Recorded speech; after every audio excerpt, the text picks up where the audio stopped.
Have you ever noticed how people seem to shift around you? How they become more open, more vulnerable, or even more unsettled, without you saying a single word?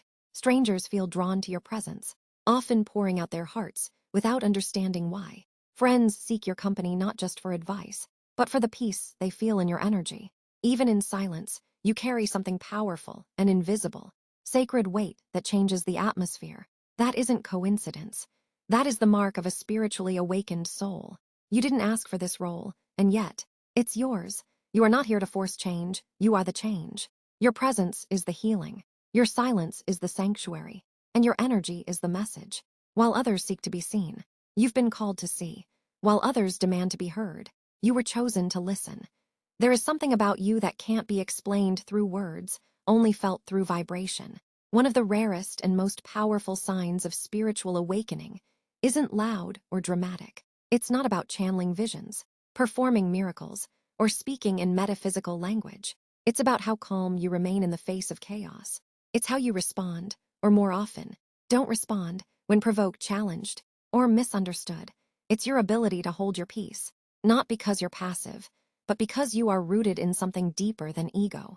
You've begun to master the sacred art of non-reactivity. Where others are quick to defend, explain, or retaliate, you choose stillness. Where others are triggered by fear, you breathe through the moment. This doesn't mean you don't feel. It means your nervous system has evolved.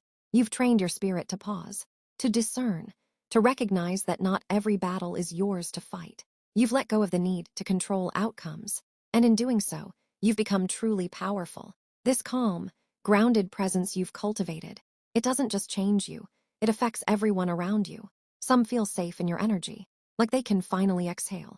Others feel exposed, because your stillness reflects the inner noise they've been trying to escape. Your very being becomes a mirror, and not everyone is ready to face their own reflection. But whether it soothes or stirs, your energy speaks louder than any advice you could ever give. Real healing doesn't come from trying to fix others. It comes from holding sacred space, from listening without judgment, from loving without conditions. It happens when you allow others to simply be in your presence.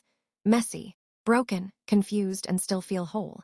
You become a reminder that they are enough, that they don't need to perform or pretend to be loved. You are no longer here to convince people of your worth. You are no longer moved by the opinions of the world. You've stopped chasing validation and started embodying your truth. And that embodiment is your greatest gift. It's what turns everyday moments into sacred encounters. It's what makes your silence louder than noise, your presence stronger than words. As you continue on this path, you'll notice more shifts. Your relationships will deepen or dissolve. Your priorities will change. Your energy will attract those who are ready for truth and repel those who are not. That's not your burden to carry. Your role is simply to be, authentically, unapologetically, and peacefully. You are the calm in the storm, the sacred pause in a world that moves too fast, the quiet force that heals without trying, and without even realizing it. You are doing more good than you know. Not by speaking, not by proving, but simply by being.